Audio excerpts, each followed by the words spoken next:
I still remember some of my first sessions that went back to Atlantis, or there were dragon shapeshifters, or they were in Lemuria, or just wild places. And I'm like, whoa, this is opening up my mind more than I can handle right now.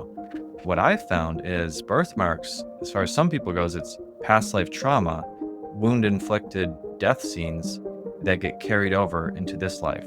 An experiment is something you can do over and over and over and get similar results. And so that's what makes past life regression so credible, is because it can be done with, and it has been done with, thousands, if not millions of people at this point, from all different cultures, walks of life.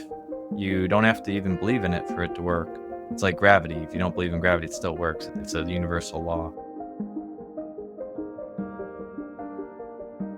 What is up, and welcome to another episode of Alternate Timelines. Today's episode was really fun. I got to speak with Jonathan Robinson, who is a professional hypnotist, and at this point in his career, he's worked with hundreds of people doing past life regression sessions. Now, if you know me, you know that past life regression is something that's near and dear to my heart. And all the exploration that I've done in space has mostly been on my own. So it was a real treat and a real pleasure to speak with somebody who facilitates these conversations and these sorts of transformative experiences for people on the regular as his profession. Jonathan has a wealth of knowledge, experience, and I can tell through this conversation that he comes to this work from a place of service and genuine curiosity and a desire to help the people that he's working with. And in this episode, we touch on all sorts of topics like what happens when the spirit leaves the body, what kind of people come to Jonathan for help, and the different questions that people have. When is it appropriate to do a past life regression meditation, and when perhaps is it not appropriate? We talk about the similarities between doing past life regression sessions and plant medicine. We really dive deep in this conversation, and I know you are going to love it. We touch on all kinds of topics, so let's just get into it. Jonathan, I've been super excited to have this conversation with you. I first found you on Instagram, and the stuff you were sharing on your page really resonated with me. It's right up my alley, and I've had quite a bit of experience with past life regression. And having the opportunity to meet somebody who shares that passion, but in the way that you're facilitating and doing these past life regression meditations with people and helping people have these sorts of experiences. So, man, I've really been looking forward to this. So when it comes to what you do, the hypnotherapy and hypnosis and facilitating past life regressions with people, how does somebody even get into that? That's an enigma for me, and something I'm always fascinated by when I meet people who are doing what you do, because it's not a very common profession. So I'd love to learn more about how you got to where you are today. Yeah, absolutely. And so at some point, I was asking myself deep questions in life. What happens after we die? What's our purpose? Why are we here? And is this place real? Are we in a simulation? Who runs the world? Just, normal questions. And so one day at the health food store, I overheard someone talking about Michael Newton at the cash register, and my whole body started to vibrate. And because I was asking this for a while, and I was very intentional, and I feel like the universe brings you the answers at the right time. And I was so excited because I got home and I looked it up, and I couldn't even sleep that night because I felt like I found some of the answers I was searching for. So I proceeded to read Michael Newton's books, Journey of Souls, Destiny of Souls, Life in Between Lives. Dolores Cannon's another like OG of past life regression. Consumed a lot of her books. And since I'm a skeptic, I needed to know if this is real. So I got certified as a hypnotherapist. And every one of my clients, I was a natural at it. And I love what I do. I'm passionate about it. And my clients are able to go into their past lives one after another. Now, before you had this inclination and heard about, what's the gentleman's name? Michael Newton. Michael Newton. And I've actually read Journey of Souls. I should remember that. Before you heard about Michael Newton, had you had any sort of personal experience, or was there any sort of catalyzing experience other than just these deep questions? Was there any tangible thing that happened to you, or is it just this search for knowledge and wanting to learn more and wanting to explore these lesser known topics? Well, I I did. So after I read some of the books, I did get my own past life or PLR session on myself, and I actually thought I was making it up. I didn't know if it was real or not. And come to find out, I did a session a while later and I saw the same images and same things that were happening. So it all made sense afterward. And that's actually, now that I do this with hundreds of people, that's pretty common, where we think we're making it up or our imagination at first, but then throughout the session, it'll all start to make sense as we continue and go on, as these deep, vivid dreams or memories or images come to us. And for everyone, it's a little bit different. So you said at this point you've worked with hundreds of people, and I'm curious. Do people tend to have a similar sort of experience? I presume you're taking people on sort of a similar style of journey. There's a beginning, a middle, and an end, and a procedure that's fairly uniform, I would assume. So are people's experiences within that framework? And correct me if I'm wrong, but are people's experiences within that framework somewhat similar, or are you finding that people are having vastly different experiences within that kind of somewhat set framework? Yeah, so you're right. It's like a framework or structure, and it's like an experiment is something you can do over and over and over and get similar results. And so that's what makes past life regression so credible, is because it can be done with, and it has been done with thousands, if not millions of people at this point, from all different cultures, walks of life. You don't have to even believe in it for it to work. It's like gravity. If you don't believe in gravity, it still works. It's a universal law. So it can be done, and all it is a guided meditation, basically. So we guide you into a deeper state of relaxation by guiding the breath, the body, and the mind into a very deep relaxation. And by asking the right questions, we can access the past life memories. So for each individual, your past lives will be different than Susie's and Thomas's and whoever else's. So your experience will be different. And that's why I love it, because I never know what's going to happen. It's so different. It's like improv every time, and I hold space and I'm there. But it's like an experiment because it can be done over and over and over, and people can get the results that they want, that they're looking for and are expected. And when it comes to different results that people are looking for, what would you say are some of the most common reasons somebody will come to you to do a past life regression session? So a lot of times it's for spiritual growth, curiosity, karmic relationships, souls contracts, soulmates. A lot of fears and phobias come from past life trauma. Birthmarks, I found, are from past lives, believe it or not. And relieving trauma. So just like trauma can be carried from childhood to adulthood, sometimes trauma can be left in a past life and it affects us currently. So our subconscious holds on to that because it's trying to protect us from getting hurt again. And until we find out the lesson, release that, it could be affecting someone currently. I can attest to that directly myself. Since the time I was little, I was knowing things that I shouldn't have known and having experiences that I had no context to. It was happening my whole life, and I didn't understand what was happening. Why? I always felt different, and like there was something wrong with me. Quite frankly, I was getting emotionally triggered at situations that, from the outside, would not. There should be no reason for me to start to feel scared going into a building that I've never been in before. That's is just a regular building. I go in and I feel scared, or I meet somebody from my family for the first time, like a long lost relative, and I just like them a lot, and I want to be close to them, and I want to like hug them and be affectionate with them in a way where it's like it didn't really make sense. And so I think, yeah, I believe that most people are carrying around unresolved emotional traumas and baggage from past life experiences that they're simply unaware of, that are affecting their everyday life.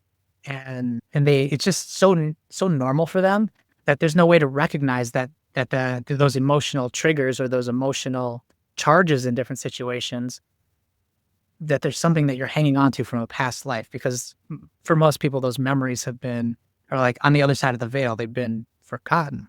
There's so many different avenues, but I like going to the birthmark thing. It's, can you expound on that a little bit more, or give some examples of how that's shown up in your practice with your clients? Sure, and thank you for sharing your story, and if more people would share that, you know, maybe we would help people not feel so alone because you aren't alone. There's a lot of children that experience their past lives because children operate in the theta frequency, the frequency of hypnosis all the time.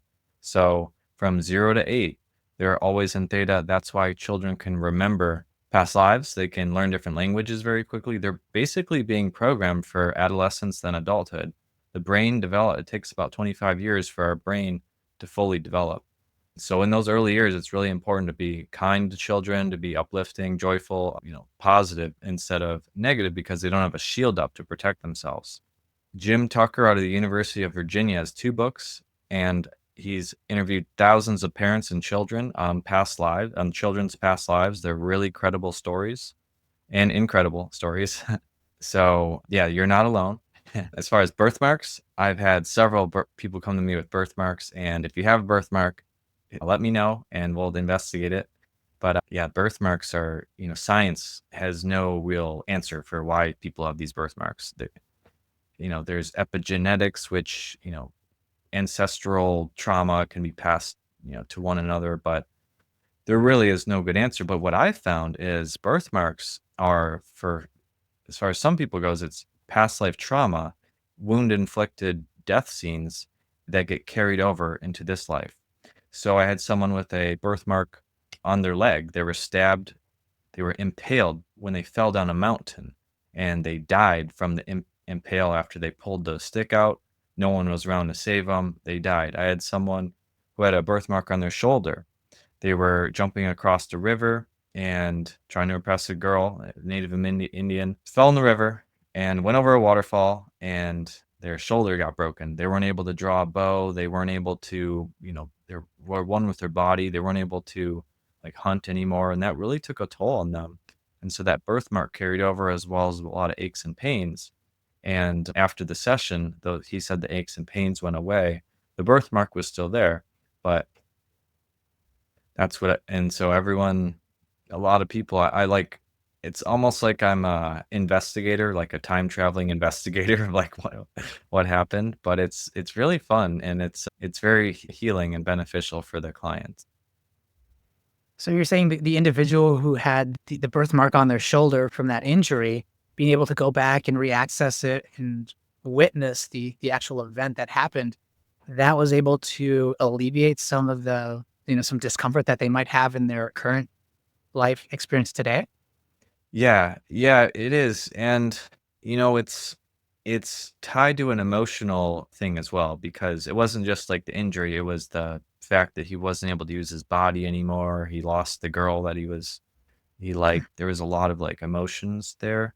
And really he didn't hurt his shoulder in this life, so he had no reason for it to be not functioning properly. So after we found that out, I also do Reiki and I know several techniques to alleviate trauma and things like that. So during the session, that's part of it is or leaving using energy work to alleviate that emotion. I can see how that might be a potent combination, using energy work in concert with, dealing with whatever trauma comes up for the person, and having tools. I think it would be really important to have modalities and tools kind of in your tool belt, so to speak, that you can lean on in addition to the past life regression part.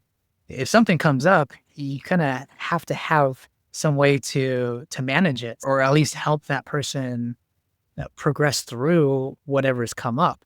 So, like, in addition to the birthmarks, and oddly enough, I have a birthmark that's about an inch and a half long by about a quarter of an inch wide, right behind on the left side of my body, the middle of the upper left side of my body, right behind my heart, Okay. and it was a stab wound. It was a stab wound. Yeah, you meant because when we first spoke, you mentioned yeah, you have a lot of experience with your past lives, huh? Okay. Yeah. Yeah. Yeah, and I've done a lot of exploration. I've got a couple of birthmarks. One of them I don't know. I haven't really explored that, but the one that's right behind my heart on my back, I did explore that one because it seemed like there might be something there, Yeah. and it was yeah, well, it wasn't a pretty scene, and I'm glad I had the opportunity to go back there and see it for what it was because there was some unresolved emotion with that, and being able to look at it and when you're doing a past life regression, you're almost looking at it from the third person. You're Yes, you're an often observer.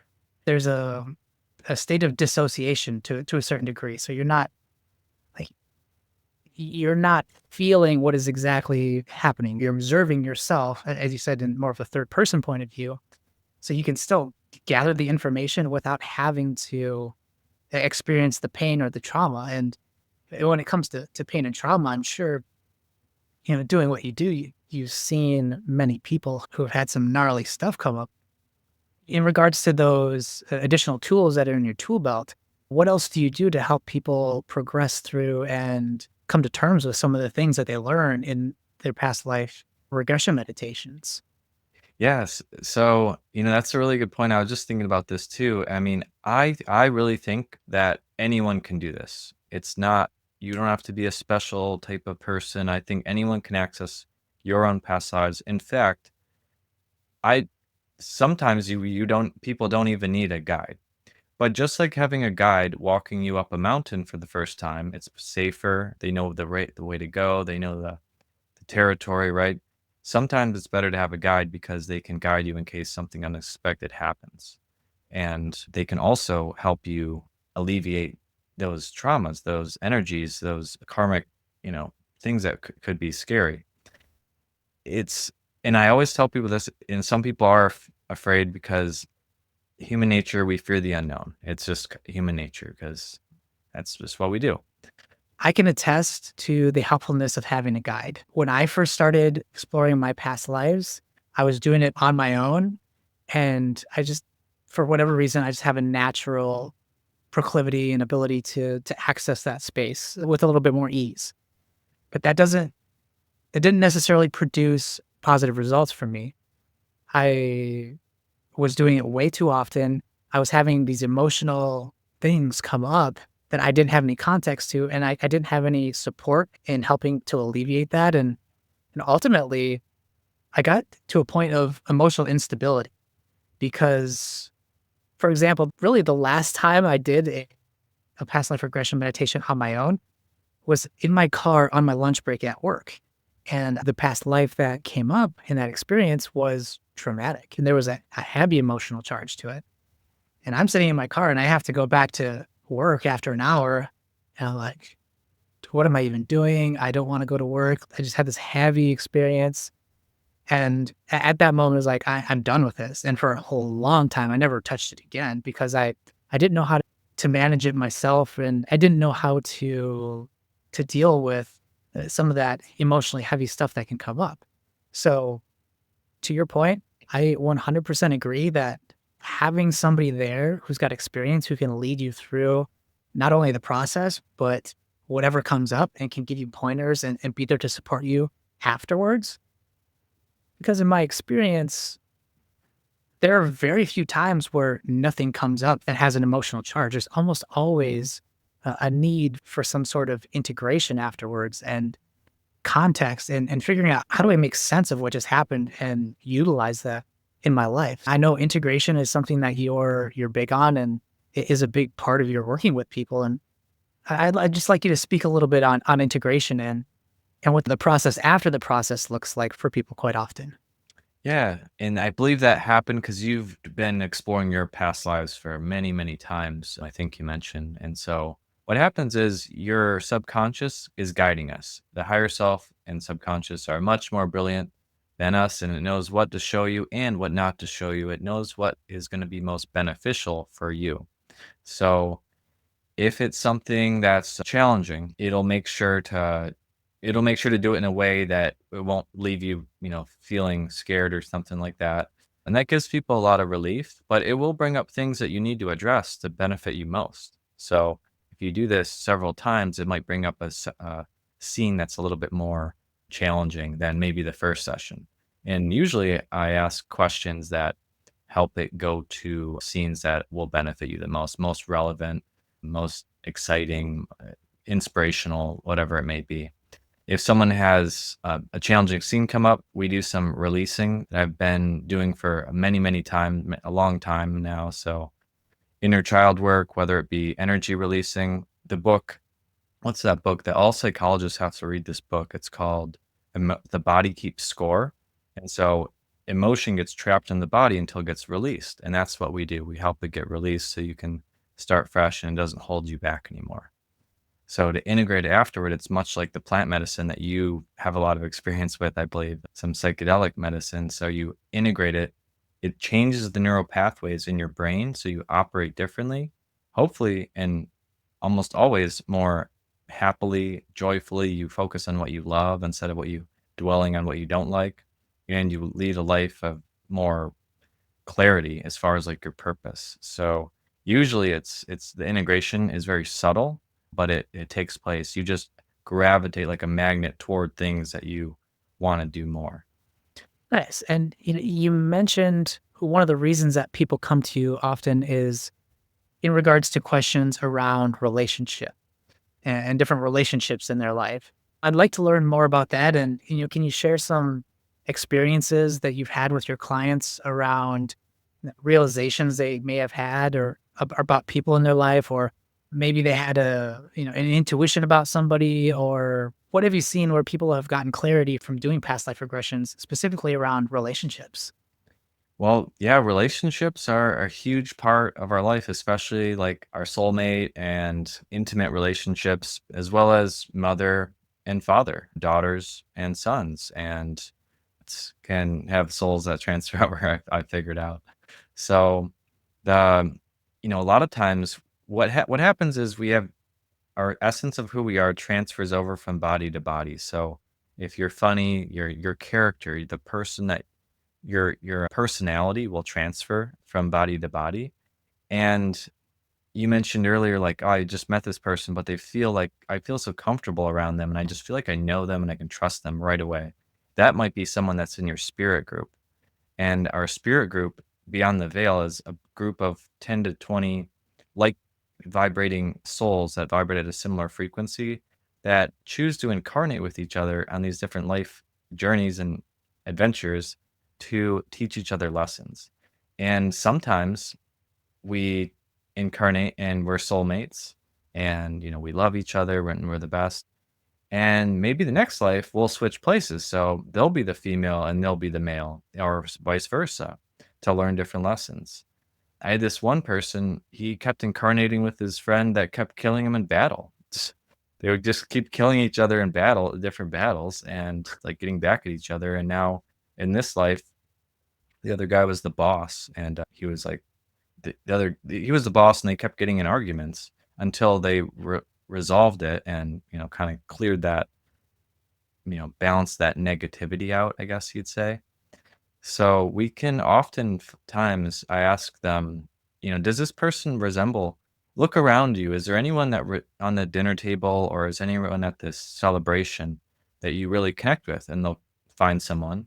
And I'll ask them, well, who in your current life do they represent? Who do they seem like to you? And oftentimes they'll say, oh, this is my friend Charisse, or this is my friend, this is my husband, whatever it may be. So energy, when we do these scenes, it's like it's not exactly like IMAX movie, but it's like we're getting the scenes like a dream or a daydream or a feeling or a knowing, so we just know that this is the person. When people are able to go back and see, their current relationships in a different context, like how does that affect their current relationship? Like is being able to see different scenarios where you've interacted with an individual in different ways, does that give somebody more compassion, or does that allow them to look at the person that's in question differently? Yeah, it does. For example, I had just had a recent session and someone was in kind of a abusive relationship in their past life, and they weren't able to speak their truth, or they would never stand up for themselves. And they realized that in this life, they kept on picking, they were a female in this life, and they kept on picking male that would oppress them and do the same thing. And it was like a pattern of theirs. And they realized that finally they found someone that was really nice to them and compatible and wasn't like that. And but she didn't know why. She kept pushing him away, but she realized that she wasn't speaking her truth. She wasn't standing up for herself, and the universe will continue to test you until you pass the test. And so finally she realized it, passed the test, and she's happy with this new person that she's with. Cool. I love that. And in thinking about that, our lives are very complex and there's a lot going on. We have a lot of, many relationships, a lot of different things going on as far as career and this and that. Re- Realistically and reasonably, how much can somebody expect to get from a single session? And do you recommend doing multiple sessions? I'm thinking of this in like in a similar context as to like plant medicine, Yeah. because one journey is great. You can get a lot out of one journey, but if you do 3 consecutive nights in a row, or multiple sessions in a given period of time, quite often what you're able to get from doing multiple sessions is going to be much more, and you're able to ingest or receive that energy or the information at a little bit slower pace. So it's a little bit easier to integrate because you're getting somewhat smaller bite-sized chunks. But all in all, when the whole thing is done, you've gotten a significant amount of really meaningful information. Yeah, yeah, it's a good way to put it. I oftentimes do either one session or 3 session packages. And so the first session with the 3 sessions will be basically clearing either trauma from this life or whatever they want to work on currently. And then by the second session, we typically do a past life session, and then we spread them out about a week apart. And then the third one is reinforcing the first 2 sessions and doing another past life session or whatever they want to focus on.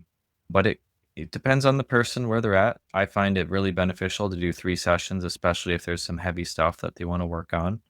And yeah, comparing it to plant medicine is actually really similar because it does a lot of the same similar effects. I think both are helpful. They're both just tools. All these modalities, guys, are just tools like that you should have or try in your toolbox. That maybe hypnosis is right for you now, but plant medicine might be right for you later on. It just depends. Yeah, I think you're spot on there. There's no right or wrong. There's no either or. Each modality is going to resonate with people differently, as you said, at different points in their lives, and each modality is going to do something a little bit different for people.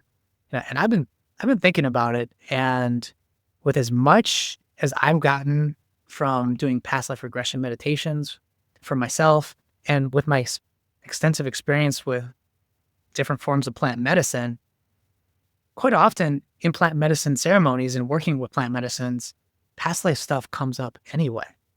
So, and just thinking about it, it's like, man, I really believe that if more people understood how impactful doing past life regression meditations were, especially with somebody who's a skills facilitator, and if people understood how much they could really get out of a past life regression meditation, that's, if you're thinking like bang for your buck, and like, an ayahuasca retreat, like I love ayahuasca. It's such a beautiful healing medicine, and it's a real commitment in the preparation, and it's a very purgative sort of medicine. You have to travel for it. There's legal considerations that you need to think about. There's a lot that goes into that, and you're accessible via Zoom. You can take somebody into often a lot of the same places that they would go in a plant medicine ceremony, in a very comfortable setting, with expert guidance, and still being able to help them with integration on the back end. And again, I've been considering this for a while now, and I think people really understood how much they could get out of the kind of work that you do, especially in like comparing with plant medicine, that people would be more open to working with you and different people who are facilitating these kind of ceremonies or doing this kind of work. So I'm curious as to your thoughts around that. Yeah, a lot of people come to me from psychics and their ceremonies because past Hmm. life stuff comes up, and so psychics send a lot of people to me actually. I've done this in person and online, and after the first minute, your eyes are closed anyway, so as long as you can hear my voice, it's like I'm right there. So, you know, energy work in on Earth, we're not that far apart compared to the whole universe, so we know it works even if we're 1,000 miles away. But really, it I send people a guided recording beforehand. As long as they listen to that, follow my instructions, and are intentional, it's seems to work with pretty much everyone I've done this with. And it only takes really one session. We usually go to 3 past lives, and it's about 2 to 2.5 hours. I record the session. They get that to review afterward so they can be in the moment during the session. We do some energy work while we're there in case anything challenging comes up. And a lot of times, people feel so relieved and transformed and focused afterward. And, it's very rewarding for what I do. And it seems like when I'm struggling with something in life, I'll get a client who's having the same issue. So I can see it like a mirror reflected. And it's like, wow, how does this happen? How does the universe know to do this right now at the right time? So, are there any people that you won't work with? I believe that everybody has past lives. It's in their unconscious, in their part of their spirit. Some people seem to have more access to it or be able to access those realms a little bit easier. But are there any people that you choose not to work with, and why? Or are there any people or group of people that you would not recommend going through this sort of a process? I like to meet everyone where they're at. A lot of my clients are actually really pretty spirit. They find me from Instagram, so I've had a lot of like other practitioners and facilitators that even come to me, so they've already kind of know what it is. It's nice if you have some background in it, like read some of the books about past lives, but I try to meet everyone where they're at. Even if you haven't done meditation or hypnosis before, it'll still work, and we can still do a session. So someone who would be harder to work with, and maybe I wouldn't, is if someone has extreme grief, like a loved one just passed away. That's like really tough. That takes time. And also if they're like bipolar or schizophrenic, if they already have multiple personalities, I don't want to bring them into another life with personalities that they could get confused about. So yeah, that but really it's a very gentle process, and it works universally. So I've been through a lot of different situations, so it's pretty universal. Yeah, and that makes total sense. And again, there's a strong correlation and overlap with plant medicine there because it's a very similar sort of a thing. People can do it, and you want to meet people where they're at. And generally speaking, working with people who've been clinically diagnosed with schizophrenia or multiple personality disorder or any sort of psychiatric diagnosis is generally not advised for exactly the reason that you said there. So you've been doing this for a while. So since you started, how have things evolved for you? So like how do you look at this work now compared to how you looked at it in the very beginning? Oh, since the very beginning, it's been successful and worked. And it's almost like a performance when I'm there with them. I'm holding space, and I'm really guiding them through, and my voice fluctuates to make sure I'm always 100%. I always give 150% to every client. Like I'm I was gonna say it's gotta be that voice. That voice just carries them all the way through.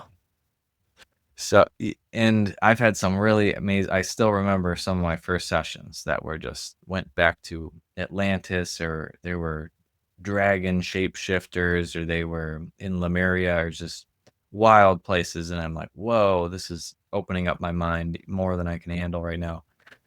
But really, what I've realized and what's changed is it doesn't matter how elaborate the adventure is. What matters is the healing they get from it. So they don't need to go on to a cool life that they were the emperor of Egypt for it to be fun for me or them. What's fun and what is most meaningful is if they release the emotion or release the pain that they need to get rid of, and they find themselves empowered. And now that you've had so many sessions with people, are there any one or two that stand out in particular? Like, wow, that is really unexpected.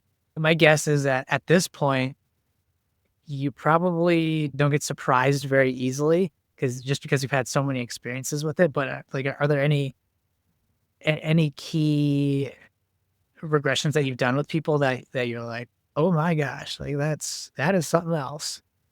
Yeah, that's a great question. I get every session I get surprised. I think they're all special and unique, and it's every session I'm like, wow, I never expected this or that. And but how people interpret it is such a spectrum though, because some people it's like a knowing and a feeling. Other people they're seeing like this movie play out in front of them, like they're dreaming. And I get glimpses. I wouldn't say I'm a psychic or intuitive, but I do get glimpses when I'm guiding people and stuff like that. So this one session I had a while back was this with this young lady who's very spiritual. She went into a life as a male, and I call this one the Assassin's Creed because it reminded me of that video game or movie. And she was on this journey to hunt for this amulet. I don't think it was the Ark of the Covenant. I think it was more like the Holy Grail or something like that. But what was happening at the time was there was these armies that were all searching for this special amulet, that was what she called it. And she was like this hunter or assassin that was along with them, and she was ahead of them. And I said, aren't you worried that the armies are gonna find it before you? And she's like, no, I know the territory better. I'm more trained. I have all these skills that they don't have. And she's like looking at the army in a tree at nighttime, scouting out where they're going and what they're doing. And she's like sneaking around along the riverside and the canyon, trying to get in front of them and get to the treasure before they are. So it's like this treasure hunt that it's like this movie basically plot. And so I go, all right, so it's nighttime out. What do you do next? And she's like, she looks into the sky and I see a shooting star and it guides me to where I need to go. And she goes to this house and she meets this person in this house by seeing a shooting star. And she meets this person. They give her food and supplies and help her on her way on this long, long journey. She's on foot because it's 1,000 years ago or more. I don't know. And so she gets the supplies and she climbs up this mountain into this cave and finds this amulet. And when she holds it, her whole body started vibrating, and she was like feeling all of these wonderful feelings, all these it would basically amplify any feeling that the person had that was holding it by 1,000, and it would amplify it out into the surrounding area. Like your heart has a electromagnetic field. That's what was happening. So that she was holding it and it was like really powerful. And she's like, I'm like, oh great, you have it. What are you gonna do with it? She's like, well, right now humanity is not ready for this. They're not ready. They would use it for bad. They would use it for evil. So the person that found it would finally get it and they would do good things with it. And I said, okay, what are you going to do with it? She said, I'm gonna hide it. And so she took it, she put it in a basket or in a cloth and took it, and she climbed up. She got out of there. The army didn't find her. She went into another cave system that was miles and miles away and hid it in a cave. And then I said, how are you going to find it? She's like, I made a map. So she made a map. And this map that she made, I said, okay, you made a map. Where'd you put the map? Because I wanted to find this thing, right? And so she put this map, and to access the map, you need to go through a portal. And I said, how do you get through the portal? She's like, you have to vibrate at the right frequency. So, okay. So it's safe. She's like, yeah. I said, are humans ready for this amulet now? And she's like, yes, we are ready. So it's safe to find it? She's like, yes, we could. It's still there. And that that was kind of the rest of that was kind of the the plot of the session, and it was very memorable. That's quite a quite a story, and wow, I'm sure you have a lot of stories to tell. I think of it as the infinite onion.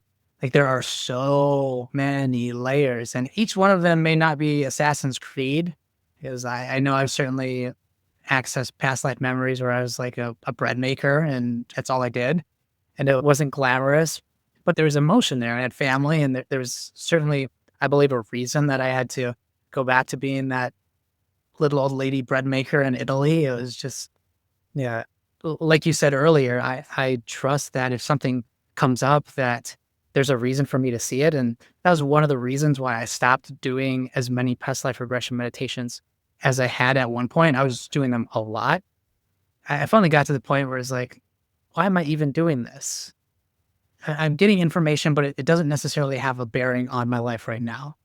So I just kind of came to the point where I said, I trust that the universe is going to provide me, when the timing is right. And if I need to learn something and I need to access something to release it or whatever, I trust that the universe will let me know and bring me to where I need to go and facilitate that experience. I don't necessarily have to keep going after it and digging and digging and digging. So I'm wondering, with people who work with you and maybe even a skeptic or somebody who doesn't, this is a very eye-opening experience for them. It's something that's way out of their comfort zone. Do people who have these experiences with you, are they opened up in a sense? Does it get easier for them to have these experiences later on, or do they start to have them spontaneously, or do they find that that in some one way or another that it can unlock certain abilities or skills that they might have? Definitely unlocking hidden talents is one for sure, because we've lived hundreds, if not thousands, of lifetimes, and we've learned and honed in on some of these skills, and we carry those to lifetimes that maybe we're a natural at a psychic or Reiki or one of these skills, or just being a good parent, is important.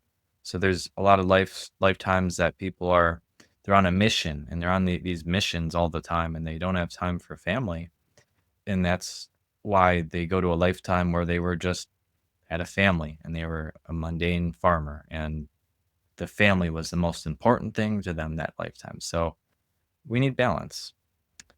So it just depends, but I do see that if you've had glimpses or deja vu or remembered your past lives at some point, we can dive deeper into them with a session. So even people that can access them or like are somewhat psychic can come to me, and we get more like we're more productive, I guess you'd say. Sometimes they can go off into la la land and kind of veer off, but with a session, we'll stay on course, and I'll guide you to the right scenes that are most beneficial for you, so we can dive deeper into these dreams or glimpses that you've had. I think that's a really good point, and I'd never considered that, and I hadn't really thought of it that way. But in my personal experience, sometimes I'll get little flashes here and there if something's happening, and I've been experiencing it my whole life, and now I recognize when I'm having an emotion that doesn't seem to fit the context of my life. I'm like, okay, is this coming from right now or something that's still not resolved from a past life? For example, I've been listening to the telepathy tapes. Are you aware of that podcast? Oh, I don't think so. The premise of it is basically this woman discovers that non-speaking autistics, they have spiritual skills, and a lot of them have telepathic abilities. And people presume that there's nobody in there because their bodies aren't working, but there is a very competent, very intelligent person on the inside that has no control over their body.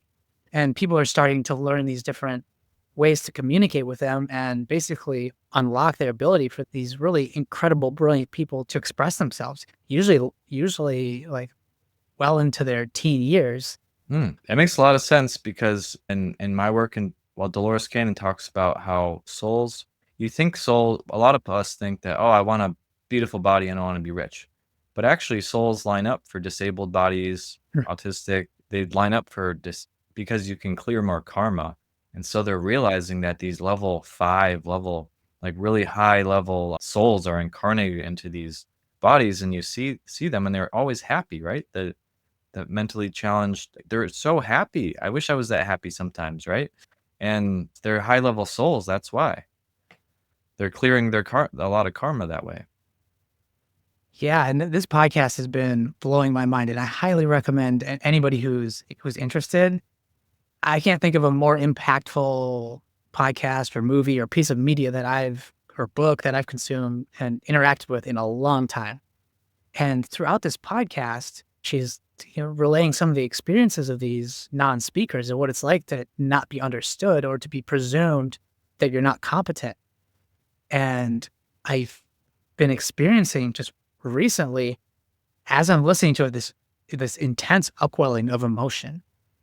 And I've had these experiences before enough to know that, oh man, I have to believe that there's something there. Like in a past life, I think I was in that sort of a state, trapped in a body where where everybody thought that there was nobody home, but I was just in there by myself. Mm. And like just about every episode, I well up with tears, and I don't know how else to explain it. And there's no context. I'm doing the dishes, trying not to cry, and I'm hearing this woman talk about these non-speakers and their experience, and it just resonates on such a deep level that I just know that there's something there, and I'm not consciously aware of it.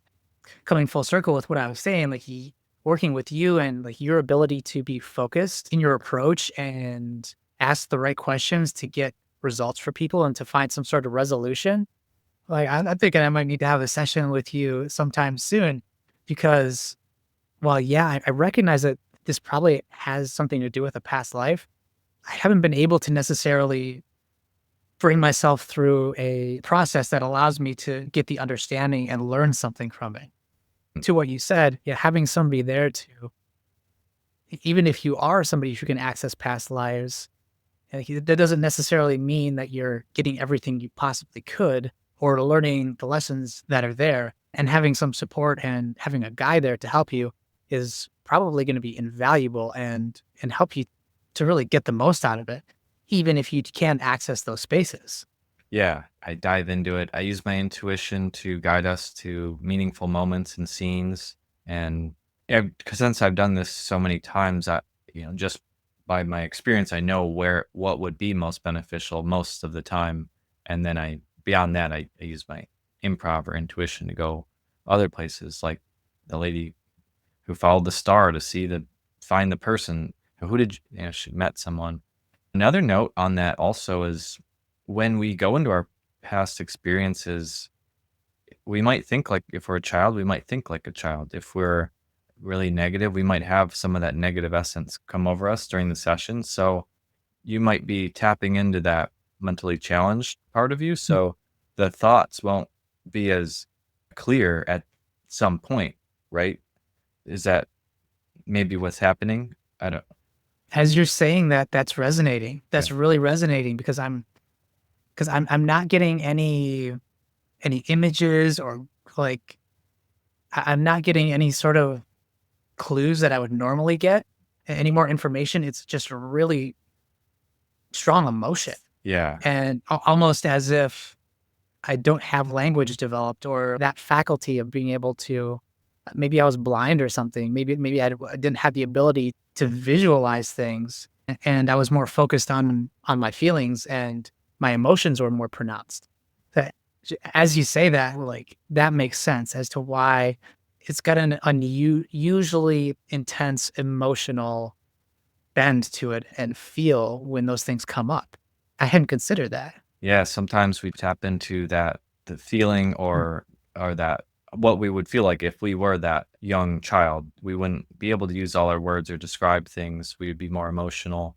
I had someone who was a really they were like an emperor, a bad emperor or a bad, they led their troops into like a death and they all died and they were still like very shameful or guiltful from it and that would come out during the session. They were just so sad about it and they were dishonored because it was in the east and that their tone of voice shifted and so that comes out. And speaking of tone of voice, a lot of times people's voices will change, like their tone of voice will change completely, especially I've had this happen every now and then where collective consciousness talks through the person, especially if I ask to speak to their higher selves. Because after, 3D, we're in 3D. Once we go to 5D, after 5D, it's like all collective consciousness. We can't hide anything anymore. And then we have access to like the internet. Basically, we're all, imagine your mind is like a computer right now and it's not connected. And then we're going to be connected eventually and we'll have access to the AI or all the information. So this collective consciousness is very common after we evolve. So it'll come through and they say, we are the collect. What's your name? They're like, we don't have a name. We are the collective. We are many. I'm like, whoa, okay. Tell me more. But the voice is completely shifted to a different tone, and you can tell it's different. So then I can ask it questions extremely fast, and it'll just answer right away and just give me all this knowledge. That's really fascinating when that happens during a session.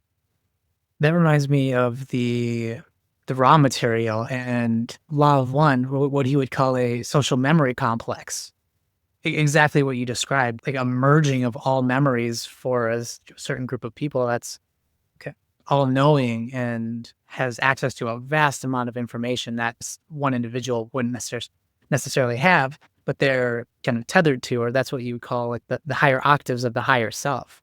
That is really fascinating when, like, I've never experienced that personally, but I can only imagine when something like that happens, you're like, oh, here we go.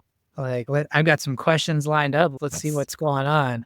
Yeah, yeah. And so anyone who's listening who hasn't heard of the Law of One is RA, Law of One is really important channeling session that was like in the 70s, right? And they channeled this collective energy and got a vast amount of data. And what is so cool about what we do here is it all correlates. The plant medicine correlates with past lives, children's past lives, near-death experiences report similar things happening Mm. beyond the veil. Ancient books by gurus, Yoganandi's autobiography of a yogi, all kinds of things correlate. So it's not just one thing that we're talking about here, but if you actually investigate and spend hours and really intentional about this, you can find that there's so much out there. And it all correlates, so it makes it more valid. Yeah, yeah. Like Walter Russell, there's so many people have written on different aspects of the same thing. They're looking at the same sort of phenomena, the same sort of, you know, phenomena and consciousness that we experience, but different people, different lineages, they express it and they look at it and have a different perspective on it. But often, as you said, there's a lot of correlation. There's a lot of overlap and a lot of similarities in these mystical and esoteric and metaphysical teachings. Another thing that I'm really curious about is I know in a lot of the books where they explore past lives, many masters, journey of souls, they talk about the time in between lives. I find that incredibly fascinating. So I'd love to hear from your personal experience, what your beliefs are and what people are telling you about the time before and after a life. Yeah, that's a deep question. I'd like to get your theories on that too. I mostly do go to past lives. However, I've gone in between lives several times, and what I've experienced is after almost always after we drop the body or we leave the body, the death scene, they imagine they're floating up because I guess the ground's below them, so they float up. They can see themselves, right?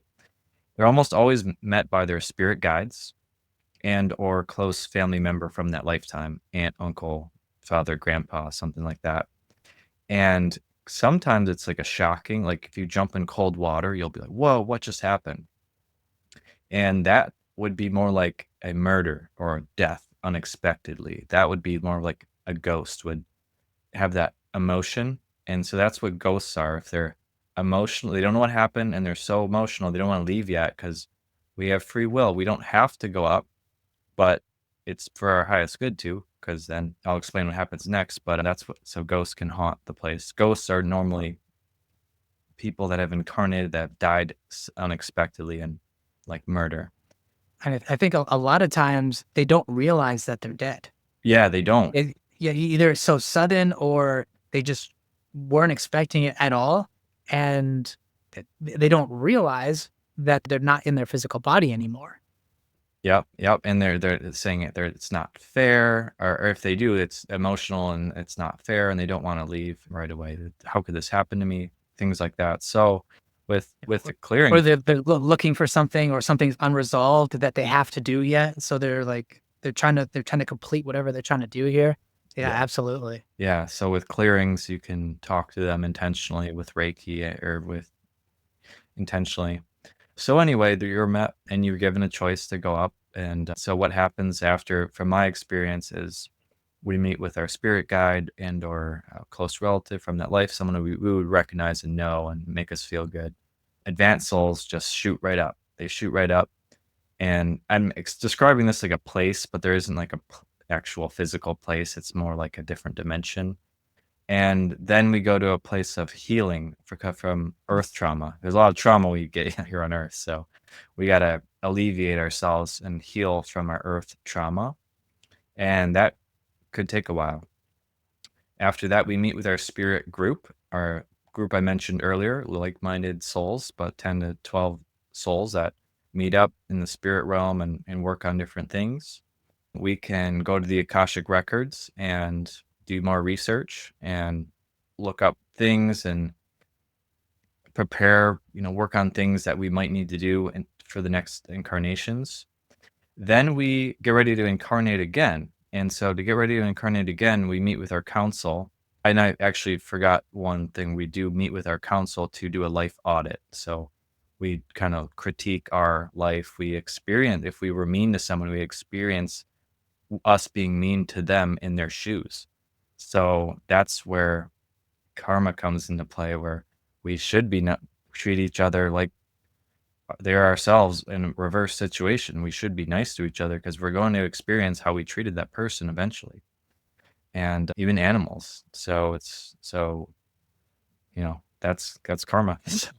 We should be, we critique ourselves and we meet with our council, see how we did. There's no purgatory, there's no hell from my experience at least, but we are our own biggest critic. And so then we'll get ready for our next incarnation, which we meet with our council again, and they'll give us a choice, kind of a say, and what your soul contract, what challenges do you want to face, and what bodies would give you the best opportunity to learn those lessons. So maybe we pick between 3 to 5 options. Oh, it could be this person, this woman in Italy and learn the violin, or I could be in Florida and this man, and I could be, work out a lot, or I could do this or that, depending on what we want to do next time. And finally, we do pick someone, and we incarnate. We get ready to incarnate again, and we come into the body. And this is a question I've always asked: is when does the soul enter the body? And when does the soul enter the body? From my experience, it's between the 6th and 8th month. We leave every night when we sleep. So they say that we would get bored if we were just there for so long. So we enter the body between that time to get used to the body, the baby body, the neural pathways. We can enter early, especially to learn different lessons if the baby doesn't make it or something like that, to comfort the mother. But then we enter the body and go from there. It's not set in stone.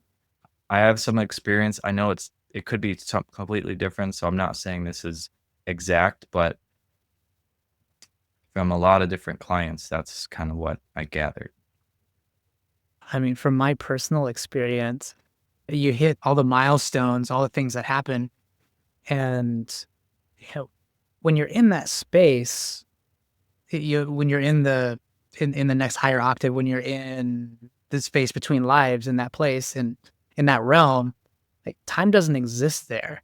So what you just experienced in Earth terms can seem almost instantaneous, but because you're there, like you there's not linear time there. So it's just a different perception of the passing of time because it doesn't really exist in that realm. And it's really comforting, and being able to reconnect with people that passed away during your life that were meaningful to you, and being able to have people who are looking after your life and helping you, like what you would call spirit guides, or we're often often called spirit guides or spirit team. they're not pulling your strings like a marionette, but my interpretation of it is that they're kind of whispering in your ear from time to time, like, "Hey, don't forget to do that. Like, hey, remember this thing? You're supposed to go talk to that person and meet that person, or it's time to quit this job, or it's time to leave this relationship because remember, like, you still got other things to do." And there is free will involved. We do have free will, and there is a blueprint or a sort of pathway or a set of objectives that we come into this life with that we ourselves choose. You might not choose exactly how we enter into each situation or all the circumstances around them or like the exact time frames at which they happen in our lives because again we do have free will. But yeah, we are entirely responsible for the major circumstances in our lives. I think if more people understood that, like it's really empowering. It's like you can look at your life and say, "No, I chose this. I chose all of the challenges that I'm experiencing, like the major challenges that I'm experiencing. I've chosen all my skills and abilities, all the things that I feel like I'm good at. I chose that, and the things that may be more challenging, those are opportunities. These are areas where if I improve here, I'm going to be able to ascend and be more a greater help to humanity and fulfill my purpose in a greater way." Looking at it from that aspect, a couple of things for me that have changed my life is the fear of death. And for my not only myself, but for the people around me, I recognize people in my life. It's like, oh yeah, we were together in a past life and we're going to continue to be together in lives in the future in different roles.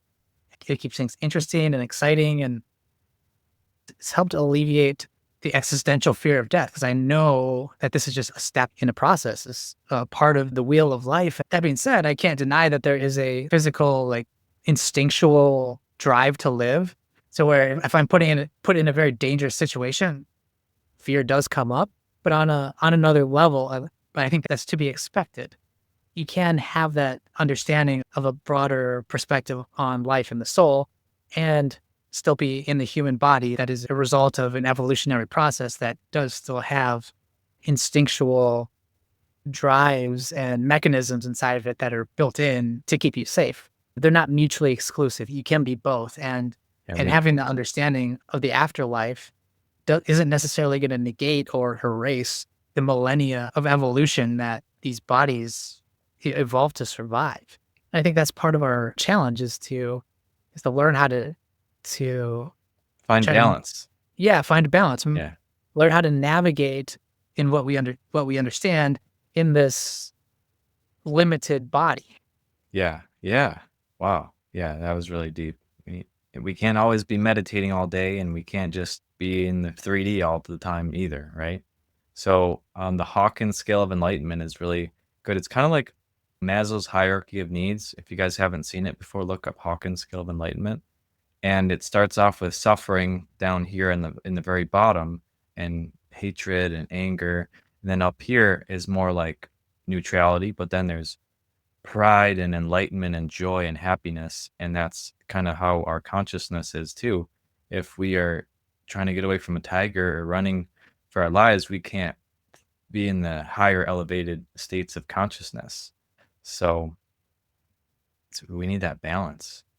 Yeah. And one other thing I was just wanted to mention too is it's okay to ask for help and ask for our guides to help us and our higher self, because if we don't, they can't interfere. So there's like this universal law, they can't help us unless imagine them looking, we're like in this labyrinth or maze right now and they're looking down at us and they know what we should do next, but they can't like tell us because that wouldn't be fair. That's not what we signed up for. We came into this body with amnesia and we have to navigate things with our own free will, with our own it's better that way too. If we don't know the rules and we just do things, if you're just nice to someone because you like to be nice, is way better than if someone tells you to be nice, right? Yeah, it's not virtuous to be kind to somebody and help them because you don't have any other choice. It's like the choice is the virtue. Yeah, yeah. Wow, this has been an incredibly enlightening and wonderful conversation. I'm so appreciative of what you do. And to be able to hold space for people in the way that you do and approach this work with genuine curiosity is a very special skill, and it takes a special kind of a person, because if somebody's not comfortable around you or they sense some kind of ulterior motive, their unconscious mind is going to prevent you from going deep and getting the results. And knowing that you've worked with so many people and have had like such great results with people and consistently with all kinds of different people, without even knowing you very well, it's like a green flag for me and a clear indicator. Like, this person approaches this work with integrity and a place of non-judgment, which is crucial in holding this kind of space for people.